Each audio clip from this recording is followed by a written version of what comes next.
وقت سحر ہے اٹھو مولا سے لو لگاؤ، وقت سحر ہے اٹھو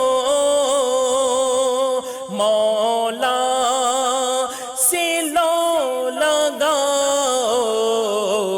جواد دے رہا ہے انعام جاویدانہ، جواد دے رہا ہے انعام جاویدانہ۔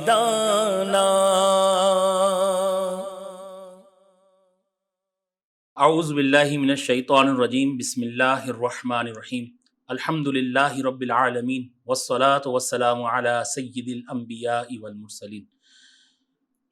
اللہ رب محمد صلی اللہ علیہ وسلم، نحن عباد محمد صلی اللہ علیہ وسلم۔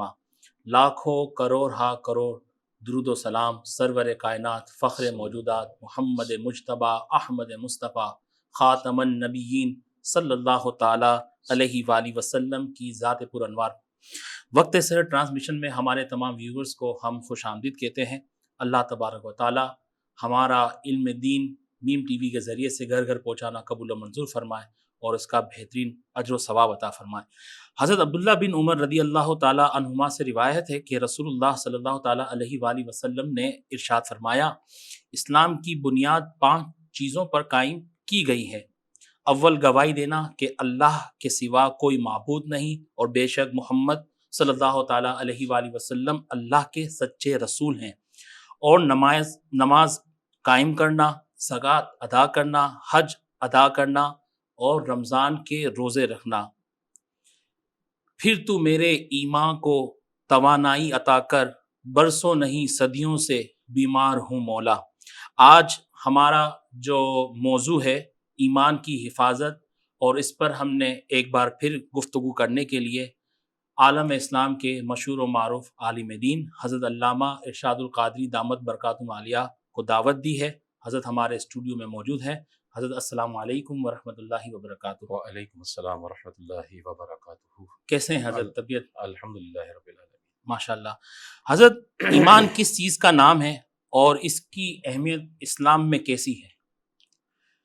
بسم اللہ الرحمن الرحیم، الحمد لولیہ والصلاۃ علی نبیہ وعلی آلہ واصحابہ المتأدبین بآدابہ، اما بعد۔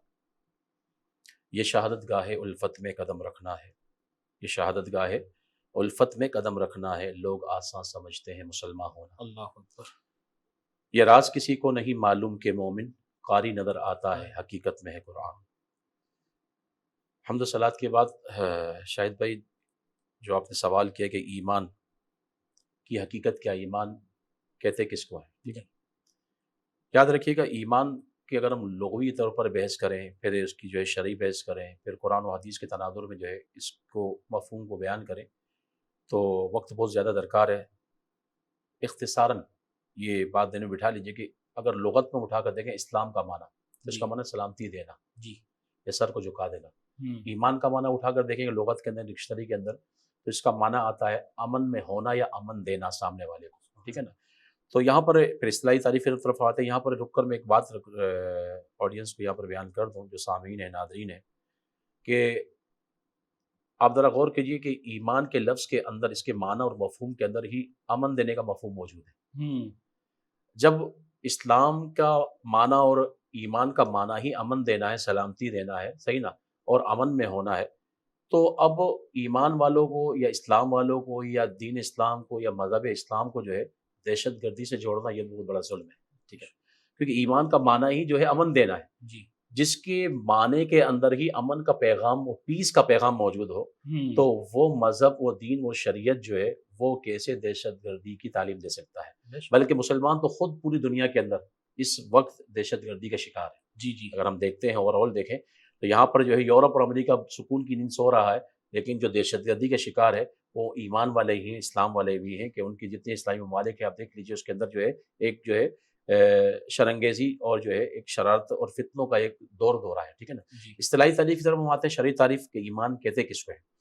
ایمان جو شرعی تعریف کے وہ تمام تر چیزیں جن کا جو ہے دین سے ہونا بدیہی طور پر، یعنی کہ غور و فکر کیے بغیر، دلیل کے بغیر بدیہی ہونا، صحیح نا، ثابت ہو، ان تمام چیزوں کو اللہ کے نبی رب کی طرف سے لے کر آئے ہوں، ان تمام چیزوں میں اللہ کے نبی کی تصدیق کرنا، یہ ایمان ہے، یاد رکھیے گا۔ تو یہ ایک ایمان کی جو ہے لغوی اور اصطلاحی تعریف جو ہے آپ نے سماعت فرما لی، ٹھیک ہے نا۔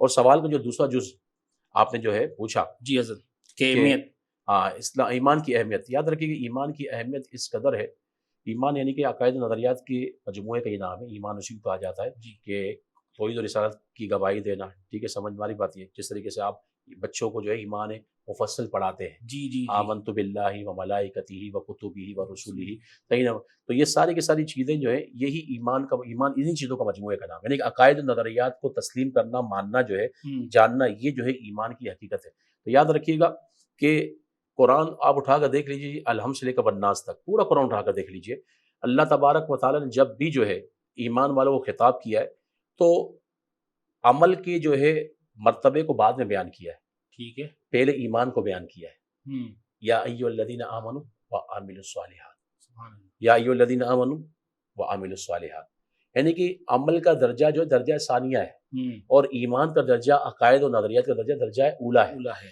پہلے ایمان ہے، ایمان مقدم ہے، اگر ایمان عقائد و نظریات درست ہیں تو آپ کے اعمال قابل قبول ہیں، اعمال آپ کے جو ہے وہ جو ہے یوں سمجھ لیجئے کہ اللہ کی بارگاہ میں مقبول ہوں گے، اس کی اہمیت ہوگی۔ اگر ایمان ہی نہیں ہے، بندہ جو ہے عقائد و نظریات سے اپنے آپ کو عاری سمجھے، اور عقائد و نظریات دینیہ اور اسلامیہ اس سے بالکل جو ہے اپنے آپ کو جو ہے بری ذمہ سمجھ کر وہ دنیا بھر کی نیکیاں کرتا رہے، بھلائیاں کرتا رہے، لیکن ایمان نہیں یاد رکھیے گا تو اس کا جو ہے وہ عمل قابل قبول نہیں ہوگا۔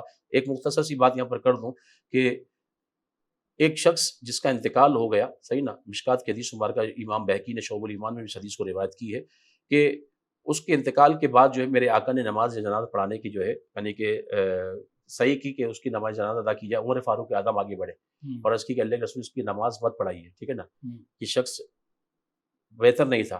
تو اس وقت جو ہے میرے آقا نے پوچھا کہ اے میرے صحابہ، تم جو ہے گواہی دیتے ہو کہ یہ شخص بہتر تھا، اس کے اعمال کیسے تھے، ٹھیک ہے نا، تو بہرحال جو ہے لوگوں نے جو ہے گواہی دی۔ آخر میں نماز پڑھانے کے بعد مختصر جو ہے آقا نے فرمایا یا عمر انک لا تسأل عن اعمال الناس، کہ اے عمر لوگوں سے اعمال ناس، لوگوں سے اعمال کے بارے میں سوال نہیں کیا جائے گا، قبر میں جو سوال ہوگا وہ ایمان کے بارے میں سوال ہوگا، اور یہ ایمان ہی تو ہے کہ من ربک ما دینک ما کنت تقول فی حق ھذا الرجل، کہ تمہارا رب کون ہے، تمہارا دین کیا ہے، اور تم دنیا میں اس نبی کے متعلق کیا کہا کرتے تھے، یہی تو ایمان ہے۔ تو ایمان کی اہمیت اس قدر ہے کہ ایمان ہو تو اعمال قابل قبول ہو، اور ایمان ہی وہ ہے جس کے متعلق قبر کے اندر اللہ تبارک و تعالیٰ کی بارگاہ سے جو ہے اجازت کے پیش نظر منکر نکیر جو سوال کریں گے وہ ایمان کے متعلق ہی کریں گے۔ انشاءاللہ حضرت وقفے کا وقت قریب ہوا جاتا ہے، آنے کے بعد ہم یہ سوال پوچھیں گے کہ ایمان کے کتنے درجات ہیں۔ میں یہاں اپنے تمام ویورز کو ایک بات بتاتا چلوں کہ مفتی صاحب کے کئی پروگرامات ہمارے یوٹیوب چینل پر موجود ہیں۔ حضرت نے کئی موضوعات پہ گفتگو کی ہے، خاص کر کے ختم نبوت کے حوالے سے بھی حضرت کے بڑی وسیع اس پہ گفتگو ہے، اور میری امید بھی آپ سے ہے کہ آپ لوگ جتنے بھی ہیں یوٹیوب پہ حضرت کے بیانات کو شیئر کریں اور اس سے استفادہ بھی حاصل کریں، لوگوں کو بھی بتائیں، اور ہم یوٹیوب کے چینل کو آپ سبسکرائب بھی کریں اور اس میں بیل آئیکن کو آپ کلک بھی کر دیں تاکہ جو ہمارے آنے والے پروگرامات ہیں اس کی نوٹیفیکیشن آپ تک پہنچتی رہے۔ یہاں وقت ہوا ہے ایک چھوٹے سے وقفے کا، ملتے ہیں وقفے کے بعد۔ وقت سے ٹرانسمیشن میں ایک بار پھر ہمارے تمام ویورز کو خوش آمدید کہتے ہیں۔ جانے سے پہلے ایک سوال میں چھوڑتا ہوا گیا تھا، ایمان کے کتنے درجات ہیں حضرت، اس کے بارے میں آپ کیا ارشاد فرمائیں گے؟ بسم اللہ الرحمن الرحیم۔ اس سوال کو ہم جو ہے حدیث کے تناظر میں سماعت فرماتے ہیں کہ میرے آقا نے ارشاد فرمایا کہ ان الایمان بدء و سبعون شعبۃ، جی، کہ بے شک ایمان کے 70 سے زائد شعبے ہیں، درجات ہیں، ٹھیک ہے نا، مراتب ہیں۔ افضلها قول لا الہ الا اللہ، کہ ان 70 سے زائد درجات اور طبقات کے اندر سب سے جو افضل طبقہ ہے وہ اللہ کی توحید اور اس کے نبی کی رسالت کی گواہی دینا، یہ جو ہے سب سے افضل ہے۔ اور پھر جب جو ہے اسی حدیث کے جو ہے دوسرے حصے کی طرف توجہ دیتے ہیں کہ آقا فرماتے ہیں وَأَدْنَاهَا إِمَاطَةُ الْأَذَىٰ عَنِ الطَّرِيقِ، ٹھیک ہے نا. اور ایمان کا ادنا درجہ یہ ہے، ایمان کا ادنا درجہ یہ ہے کہ راستے سے اذیت ناک چیزوں کو دور کر دینا، دفع کر دینا. سبحان اللہ. پھر میرے آقا نے فرمایا الحیاء شعبۃ من الایمان، کہ حیا جو ہے، غیرت جس کو کہا جاتا ہے، حیا یہ بھی ایمان کا ایک شعبہ ہے، ایک جو ہے حصہ ہے، ٹھیک ہے نا.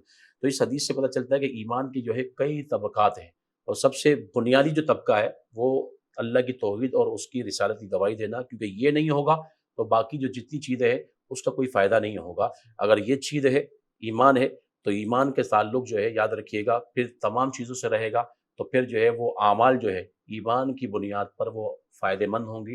اور اگر جو ہے ایمان نہیں ہے تو اس کا کوئی فائدہ نہیں ہوگا. یہاں پر جو ادنا چیز میرے آقا نے بیان فرمایا، یہاں پر ایک چیز کوٹ کروا دوں، نوٹ کروا دوں جی کہ میرے آقا نے فرمایا کہ جو نا ادنا جو درجہ ہے وہ راستے سے اذیت ناک چیزوں کو دور کر دینا. ٹھیک. اب ہم اپنا محاسبہ کریں کہ ہم اپنے آپ کو مومن کہتے ہیں، مسلمان کہتے ہیں، تو سوال یہ پیدا ہوتا ہے کہ آقا فرماتے ہیں کہ ایمان کا ادنا درجہ یہ ہے کہ راستے سے اذیت والی چیز کو دور کر دینا. اب اگر ہم اپنے اعمال کا جو ہے محاسبہ کرتے ہیں، صحیح نا، احاطہ کرتے ہیں، اور اعمال کی طرف ہم اگر توجہ دیتے ہیں تو کیا ہم اس شعبے پر پورا اترتے ہیں، ادنا شعبے پر اترتے ہیں؟ اعلیٰ کی بات چھوڑ دیجیے، ادنا پہ بھی اترتے ہیں ہم، پورا نہیں اترتے. آج آپ دیکھ لیجیے معذرت کے ساتھ کہ آج ہمارے جو محافل کا انعقاد ہوتا ہے، جی جی جی، بڑے بڑے روڈوں کو کلوز کر دیا جاتا ہے، شارع عام کو بند کر دیا جاتا ہے، ٹھیک ہے نا. تو لہذا یہاں پر جو ہے لوگوں کے لیے اذیت کا باعث بننا، ٹھیک ہے نا. حالانکہ شریعت تو ہمیں کہتی ہے اماطۃ الاذی عن الطریق، راستے سے اذیت والی چیزوں کو دور کیا جائے، یہ ایمان کا جو ہے ادنا طبقہ ہے. اور ہم جو ہے روڈ ہی بند کر کے ایک مستحب عمل کے لیے جو ہے ہم روڈ بند کر دیتے ہیں.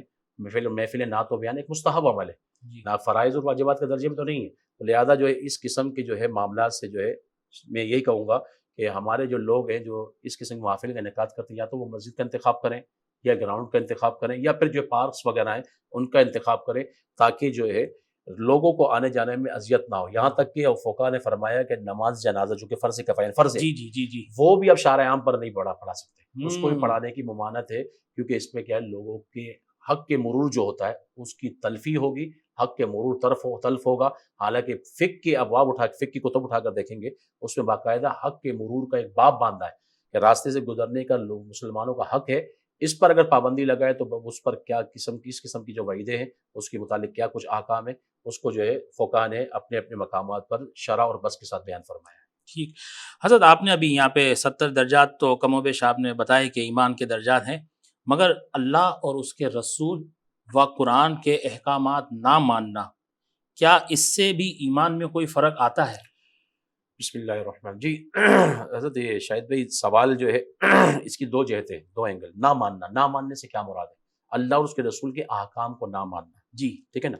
نہ ماننے سے مراد انکار کرنا ہے. جی، اگر نہ ماننے سے مراد انکار کرنا ہے تو وہ شخص دار اسلام سے خارج ہو جائے گا. ٹھیک ہے نا. اور نہ ماننے سے مراد کیا مطلب؟ اس پر عمل نہ کرنا ہے. جی، ایک ہوتا ہے میں نہیں مانتا، جی، یہ تو سراطن انکار ہو گیا، ٹھیک ہے، تو بندہ ہی دار اسلام سے خارج ہو جائے گا. نہ ماننے سے مراد اگر وہ کیا ہے کوتاہی کی وجہ سے یا نفسانی خواہشات سے مغلوب ہو کر اگر وہ اللہ اور اس کے رسول کے احکام کو عملی جامہ نہیں پہنا رہا، اگر یہ معنی ہے نہ ماننے کا، تو یہاں پر کچھ جو ہے تخفیف ہو سکتی ہے، یہاں پر کچھ گنجائش نکل سکتی ہے کہ وہ نہ ماننے سے مراد اگر یہ لیا جائے کہ یہاں پر جو ہے وہ شریعت کے احکام، اللہ اور اس کے رسول کے احکام کو عملی جامہ پہنانے میں تساہل کا اور کسلان کا کیا ہے وہ ارتکاب کر رہا ہے، سستی کا مظاہرہ کر رہا ہے، تو یہاں پر بہرحال کچھ گنجائش نکل سکتی ہے. ایمان اور کفر کے حوالے سے بات ہو رہی ہے، ٹھیک ہے. تو اگر جو ہے وہ سستی کا مظاہرہ کرتا ہے تو ایک مومن کی یہ شان نہیں ہے جو اللہ اور اس کے رسول کا کلمہ پڑھے، اللہ کی عطا کردہ رزق کو وہ کھائے، اس کی نعمتوں سے وہ جو ہے استفادہ کرے، استمتاع کرے، اور پھر بھی اس کے احکام کو عملی جامہ نہ پہنائے. تو یاد رکھیے گا یہ ایک مومن کی شان نہیں ہے. ایک جانور بھی ہوتا ہے جی، اگر آقا اس کا مالک جو ہے اگر اس کو کھلاتا ہے پلاتا ہے تو وہ ایک آواز دینے پر بھاگ کر آ جاتا ہے. جی، وہ اس کے ایک آواز دینے پر جو ہے وہ لبیک کہتے ہوئے اس کی بارگاہ میں آ جاتا ہے جانور. تو جانور بھی اپنے مالک کے حق کو پہچانتا ہے، جانتا ہے کہ میرا مالک ہے، مجھ کو کھانے پینے کو دیتا ہے، لہذا جب وہ پکار رہا ہے تو اس کی پکار پر جو ہے لبیک کہہ کر وہ صدا پر جو ہے دوڑتے ہوئے آتا ہے، تو ایک مومن کی شان تو اس سے بڑھ کر ہونی چاہیے، وہ تو اشرف المخلوقات میں سے ہے۔ تو لہذا رب کی جب صدا ہے، اس کی بارگاہ سے جب صدا آ رہی ہو کہ میری بارگاہ میں حاضر ہو جاؤ کہ حی علی الصلاۃ حی علی الفلاح، تو اس وقت جو ہے کہ یہ مومن کیوں نہیں حاضر ہوتا؟ تو اس کو اس جانور سے جو ہے سبق حاصل کرنا چاہیے۔ حضرت مختصر فی زمانہ اپنے ایمان کی حفاظت کس طرح ممکن بنا ہے؟ جی بسم اللہ الرحمن الرحیم۔ دیکھیے ایمان کی حفاظت کا سب سے جو بہترین جو نسخہ ہے، جی وظیفہ ہے، ٹھیک ہے نا، وہ ہے بزرگوں کی صحبت۔ سبحان اللہ، بڑی پیاری بات کہی آپ نے۔ بزرگوں کی صحبت۔ اس وقت جو بد عقیدگی کی جی باد سموم زہریلی ہوا جو چل رہی ہے جی جی جی جی کہ قدم قدم پر اب آپ کو اپنے ایمان کی فکر ہونی چاہیے، بالکل اور ایمان کے پر ڈاکہ ڈالنے والے، اس پر ڈکیتی کرنے والے آپ کو جگہ جگہ مل رہے ہیں مختلف صورتوں میں، جی ٹھیک جی ہے نا۔ اہل سنت کا لباس پہنا ہوا ہے، لیکن در پردہ وہ رافضی ہیں، نیم رافضی ہیں، تشیع ہیں، یا مختلف جو ہے صورتوں میں بعد میں برآمد ہوتے ہیں۔ جی جی تو صحبت جو ہے بزرگوں کی، یہ سب سے بڑی یعنی کہ ایک قیمتی جو ہے ہمارے لیے جو ہے سرمایہ حیات ہے۔ اور یاد رکھیے گا، بہت سے لوگ کہتے ہیں یار نماز تو پڑھ رہے ہیں نا، نہیں نا، ہم جو ہے دیگر عبادت تو بجا لا رہے، ٹھیک ہے نا، تو ہمیں بزرگوں کی صحبت اختیار کر کے کرنا کیا ہے؟ قرآن اٹھائیے، قرآن فرماتا ہے یا ایھا الذین آمنوا اتقوا اللہ، اے ایمان والو تقوی اختیار کرو۔ متقی تم بن بھی گئے ہو، کونوا مع الصادقین، اس آیت کا جز ہے کہ تم سچوں کے ساتھ ہو جاؤ۔ متقی ہونے کے باوجود بھی رب نے فرمایا سچوں کی صحبت اور سنگت اختیار کرو، کہ بزرگوں کی صحبت اختیار کرو گے تو اس کا فائدہ ہوگا۔ تو آج ایمان کی اگر کسی کو فکر ہے تو اسے چاہیے کہ وہ بزرگوں کی صحبت اختیار کرے۔ آج الحمدللہ ثم الحمدللہ آج ہم جو ہے اس باد سموم جو بدعقیدگی چلی ہے، ایک جو ہے فتنے اور شرنگیزی کا جو ماحول ہے، جی الحمدللہ آج ہم جو محفوظ ہیں، جی اس میں ہمارا کوئی کردار نہیں ہے، بالکل ہمارے کوئی اس پہ جو ہے یوں سمجھ لیجئے کہ ایک طریقے سے بہت زیادہ جو ہے عمل دخل ہو، ہمارا کوئی کارنامہ ہو، ایسا بالکل بھی نہیں ہے۔ ہمارا کارنامہ اس پہ کچھ بھی نہیں ہے، فقط صرف اور صرف بات یہ ہے آج اگر ہمارا ایمان محفوظ ہے تو وہ ان بزرگوں کا صدقہ ہے کہ بزرگوں کے ساتھ ہم نے سنگت اختیار کی، ان کے دامن کو تھام کر رکھا۔ تو آج اللہ تبارک و تعالیٰ نے بزرگوں کی صحبت کے صدقے اللہ تبارک و تعالیٰ آج ہمارے ایمان کو محفوظ کیا ہوا ہے۔ آج آپ دیکھ لیجئے بڑے بڑے جی جس کو کہ جبل علم کہلانے والے جی بڑے بڑے جو علم کے جو برج تھے وہ اس میں جو ہے زمین بوس ہو چکے ہیں۔ بالکل بدعقیدگی کی جو سیلاب آیا تھا اور جی ابھی جو چل رہا ہے، ٹھیک ہے نا، ہے تو اس میں جو ہے بڑے بڑے لوگ جو ہے بہہ کر چلے گئے اور انہوں نے اپنے ایمان کو ضائع کر دیا، تباہ کر دیا۔ یہ اللہ کا فضل ہے۔ ایمان کو محفوظ کرنا ہے تو میں نوجوانوں سے کہوں گا کہ وہ اپنی صحبت کو علماء کے ساتھ، مشائخ کے ساتھ، بزرگوں کے ساتھ استوار کریں، ان کے دامن سے وابستہ رہیں۔ حضرت نے بہت ہی اچھی پیاری بات کہی کہ علماء اہل سنت بزرگوں کی صحبت اختیار کرنی چاہیے، اور اپنے ایمان کے حوالے سے دوست احباب آپس میں مشورہ نہ کریں، کیونکہ یہ بہت ہی حساس موضوع ہے۔ اس کے لیے آپ ہمارے جو صحیح العقیدہ اہل سنت کے عالم دین ہیں ان کے پاس آپ جائیں، جو بھی آپ کے سوالات ہیں آپ ان سے پوچھیں، وہ آپ کی صحیح معنوں میں اصلاح کریں گے۔ اللہ تبارک و تعالی ہمیں تا حیات مسلک اہل سنت پہ قائم و دائم رہنے کی توفیق عطا فرمائے۔ ملتے ہیں ایک چھوٹے سے وقفے کے بعد، کہیں نہ جائیے گا، سیکھنے سکھانے کا سلسلہ جاری ہے۔ وقت سے ٹرانسمیشن میں تمام ویورز کو ایک بار پھر خوش آمدید کہتے ہیں۔ آج کا جو ہمارا موضوع ہے ایمان کی حفاظت اور سوالوں کا سلسلہ جاری ہے۔ مفتی صاحب پوچھنا ہی، اگر کوئی کفر پہ مرا تو کیا روز قیامت کفر ہی پر اٹھایا جائے گا، اور یہ کیسے ممکن؟ بسم اللہ الرحمن الرحیم۔ جی شاہد بھائی، سوال جو ہے اس کو حدیث کے تناظر میں ہم دیکھتے ہیں تو حدیث کے اندر ہمیں یہی مفہوم ملتا ہے کہ جو جس طریقے پر جس کا انتقال ہوگا جی تو قیامت کے دن اس کا جو ہے یعنی کہ حشر اور اس کا قبر سے جو ہے اعادہ جو ہوگا وہ اسی انداز میں ہوگا۔ اللہ یعنی کہ احادیث کے اندر یہ بھی آتا ہے جو جس طریقے سے مرے گا، مطلب ایمان کی حالت میں مرا، قرآن کی تلاوت کرتے ہوئے مرا، حج کرتے ہوئے مرا، احرام کی حالت میں مرا، یا پھر کسی بھی انداز میں مرا، صحیح نا، تو اس صورت میں جو ہے جیسے حادثے کی صورت میں مرا، شہید ہو گیا، تو جس انداز اور جس کیفیت میں اس کی انتقال ہوا ہے، قیامت کے دن اس کا جو ہے اعادہ یا اس کا حشر بھی جو ہے اسی انداز میں ہوگا، ٹھیک ہے نا۔ تو لہذا جو کفر پر مرا ہے تو سیدھی سی بات ہے اس کا جو ہے حشر اور اس کا جو ہے دوبارہ اعادہ کرنا یہ بھی جو ہے کفر کی ہی حالت میں ہوگا۔ تو لہذا اللہ تبارک و تعالیٰ اس چیز پر قادر ہے۔ یہاں پر لوگ جو ہے یہ قرآن میں اس چیز کو بیان کیا گیا ہے کہ جیسے قرآن میں کفار نے اس اعتراض کو بیان کیا تھا، جب ہم جو ہے مر جائیں گے اور مر کر جو ہے مٹی میں مل جائیں گے، ملیا میٹ ہو جائیں گے، تو کیا ہمیں دوبارہ اعادہ کیا جائے گا؟ تو قرآن نے اسی چیز کو بیان فرمایا کہ اللہ تبارک و تعالیٰ ہر چیز پر قادر ہے، صحیح۔ تو لہذا جو ہے جب وہ تمہیں جو ہے ایک نطفے سے پیدا کر سکتا ہے تو تمہارا دوبارہ اعادہ بھی کر سکتا ہے. اور یہاں پر پھر سائنسدانوں نے اس چیز کو بھی بیان فرمایا کہ یہاں پر ایک اضافی بات کر رہا ہوں جی جی جی کہ بندے کا جسم مرنے کے بعد بالکل ختم ہو جاتا ہے، لیکن اس کی ریڑھ کی ہڈی میں کچھ جو ہے باریک ذرات جو کہ بیس ہوتے ہیں انسانی تخلیق کے لیے، صحیح نا، تو لہذا وہ فنا نہیں ہوتے اور وہ خوردبین سے بھی نظر نہیں آتے، اتنے باریک ہوتے ہیں.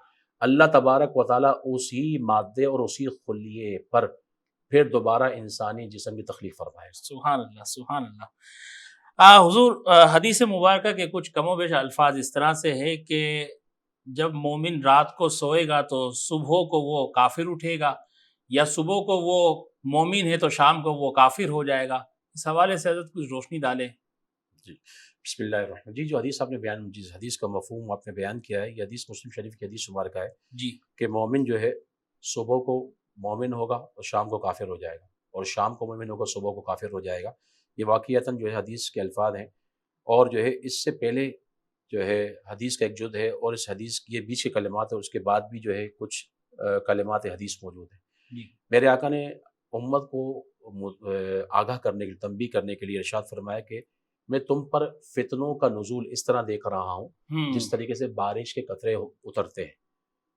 پھر میرے آقا نے ارشاد، فتنوں کے متعلق میرے آقا نے، آپ فرامین اٹھا کر دیکھ لیجئے، احادیث اٹھا کر دیکھ لیجئے، آپ کو احادیث کے اندر اس امت کی رہنمائی کے لیے، آگاہی کے لیے، تنبیہ کے لیے، خبردار کرنے کے لیے، بیدار کرنے کے لیے آقا نے ہر طریقے سے امت کو جو ہے باخبر کیا ہے. ٹھیک ہے کہ تمہارے سامنے کیسے کیسے فتنے ہوں گے، صحیح. اور کس قسم کے فتنے ہوں گے. پھر اس کا مطلب جو آپ نے جو یہ حدیث جو بیچ کی جو الفاظ ہیں کہ صبح کو مومن ہوگا شام کو کافر ہوگا، اور شام کو مومن ہوگا صبح کو کافر ہو جائے گا، اس کی وجہ ہی جو ہے اسی حدیث کے آخر کے کلمات ہیں. میرے آقا فرماتے ہیں کہ بندہ دنیا کے عوض اپنے ایمان کو بیچ دے گا. اللہ اکبر اللہ اکبر. مال کے حصول کے لیے وہ ایمان کو بیچ دے گا. ذرا غور کیجئے، آج آپ کے سامنے ایسے ہی ہے، صورتحال ایسے ہی ہے کہ بندے کو ذرا سی جو ہے تکلیف پہنچتی ہے، ذرا سی جو ہے مصیبت میں وہ مبتلا ہوتا ہے آزمائش کے طور پر رب کی طرف سے، تو وہ جو ہے ایک اس طرح بھی کیفیت میں آ جاتا ہے اور پریشان ہو جاتا ہے کہ یار اب کیا ہوگا، اب کیا ہوگا. تو اس صورت میں جو ہے وہ یعنی کہ ایک مثال دے دوں کہ آپ دیکھ لیجئے کہ کئی ایسے ہاسپٹلز بھی موجود ہیں، ٹھیک ہے نا، کہ جہاں پر جو ہے اگر کوئی علاج نہیں کروا سکتا، وہ صرف اپنے آپ کو جو ہے معاذ اللہ جو ہے دوسرے مذہب کا شو کر دے، ہاں ٹھیک ہے نا، تو لہذا اس کا علاج جو ہے فری ہو جاتا ہے. بالکل دیکھیں زندگی موت رب کی جو ہے عطا کرتا ہے. زندگی اس نے دی ہے تو اگر موت بھی آ جائے گی تو وہ بھی اس کی طرف سے ہوگی. میرا اور آپ کا اس میں کوئی عمل دخل نہیں ہے. اگر کسی کی موت آتی ہے تو وہ بھی رب کی طرف سے جو ہے مقرر کردہ مقدر کردہ جو ہے رب کا حکم ہوتا ہے. تو لہذا جو ہے اس طرح دیکھیے کہ یہاں پر جو ہے علاج معالجے کے لیے پیسہ نہیں ہے تو اب بندہ جو ہے معاذ اللہ اپنے آپ کو کافر تک ہی کیا شمار کر دینا، اس میں جو ہے اپنے آپ کو غیر جو ہے مذہب کا جو ہے ظاہر کر دینا، تو یہ بہت بڑی یعنی کہ جرت ہے، اس سے بندہ دار اسلام سے خارج ہو جائے گا. یہی وجہ کہ آپ دیکھیے کہ یہاں پر کیا آقا فرماتے ہیں کہ وہ اپنے ایمان کو مال کے عوض میں بیچ دے گا، دنیا کے عوض میں بیچ دے گا. اور آج ایسے ہی ہو رہا ہے کہ تھوڑے سے منافع کی خاطر، یا آپ دیکھ لیجئے کہ اگر جو ہے کاروباری شراکت ہے، اگر اس میں کوئی بد مذہب جس کی بد مذہبی حد کفر کو پہنچی ہوئی ہے، تو اب اس کے ساتھ جو ہے کاروباری شراکت کیا ہوا ہے اس نے، ٹھیک ہے نا، اور پھر اس کے تمام معاملات کو وہ برداشت بھی کر رہا ہے صرف اور صرف مال کے حصول کے لیے، جی کاروبار کو بڑھانے کے لیے، کاروبار کی سے جو ہے نا نفع حاصل کرنے کے لیے، اس کے یعنی کفریہ عقائد کو بھی تسلیم کرنے سے کہ گریزہ نہیں ہوتا، وہ کفریہ عقائد کو بھی وہ جو ہے مان رہا ہوتا ہے، اس کے سامنے وہ بیان بھی کر رہا ہوتا ہے، اس کو کیا ہے وہ چپ کر کے سن رہا ہوتا ہے. تو اس طریقے سے وہ اپنے ایمان کو مال کے عوض میں کیا فروخت کرتا ہے. بلکہ حضور آپ اس پہ بہت اچھی روشنی ڈال سکتے ہیں. ہم نے تو سنا ہے کہ باہر ملکوں میں اپنی سٹیزن شپ حاصل کرنے کے لیے یا باہر جانے کے ویزے حاصل کرنے کے لیے وہ اپنے آپ کو دائرہ اسلام سے خارج کرنا لکھ دیتے ہیں. بالکل بالکل ایسا ہی ہے. جیسے آپ یعنی کہ میرا تو باہر آنا جانا تو نہیں ہوتا، آپ باہر کے جو ہے ٹور لگاتے رہتے تو لہٰذا اس میں باقاعدہ جو آپشن ہوتے ہیں کھانے بنے ہوئے ہوتے ہیں، ٹھیک ہے نا، تو اپنے آپ کو غیر مسلم شو کر دے تو آپ کے لیے بہت آسانی ہو جائے گی. اس لیے قادیانی ہے، صحیح نا، تو لہذا جو ہے کہ یعنی کہ سمجھ لیجیے کہ ساری پابندیاں اور ساری سختیاں جو ہے مسلمانوں کے لیے، ٹھیک ہے نا، اور پھر دیگر مذاہب کے ماننے والوں کو کوئی پریشانی نہیں ہے، کوئی سختیاں نہیں ہے، ٹھیک ہے نا. تو یہ ایمان والوں کے لیے آزمائش ہے کہ اس میں ہمیں کامیاب ہونا ہے، کہ اگر کوئی اس میں ایمان پر جو ہے مستحکم رہا، اس پر جو ہے مستقیم رہا، کاربند رہا، تو یہ دنیا تو چند سالہ ہی ہے نا. 40 سال 50 سال 60 سال کب تک جی لیں گے بندہ، ٹھیک ہے نا، جی لیکن اس کے بعد جو ہے نہ ختم ہونے والی ایک دائمی زندگی ہے، جی تو لہذا بندے کو اس کی طرف توجہ کرنی چاہیے، نہ کہ ان دنیاوی ذرا زندگی کے اصول اور منفعت کے اصول کے لیے بندہ اپنے ایمان کو فروخت کر دے۔ دیکھیں یہ بات بہت ہی اہم ہے، جان لے کہ اگر کسی بندے نے اپنی ایپلیکیشن میں اپنی سٹیزن شپ حاصل کرنے کے لیے اگر اس نے قادیانی بھی لکھ دیا، وہ دائرۂ اسلام سے خارج ہو گیا۔ اس میں کوئی ہلا بانا کچھ بھی نہیں کہ ہم نے تو اس وجہ سے کیا کہ تاکہ ہمارا پروسیس جلدی ہو جائے یا یہ ہو جائے، یا کوئی اور بھی مذہب اپنے آپ کو وہ لکھ دیتا ہے تو وہ دائرۂ اسلام سے فوراً خارج ہو جاتا ہے۔ اللہ ہمارے ایمانوں کی حفاظت فرمائے اور ہمیں تا حیات مسلمان ہی قائم و دائم فرمائے۔ حضرت آخر میں بہت چھوٹا سا جواب، ایمان پر خاتمے کے لیے ہمیں کیسی کوشش کرنی چاہیے؟ 1 منٹ۔ بسم اللہ الرحمن الرحیم۔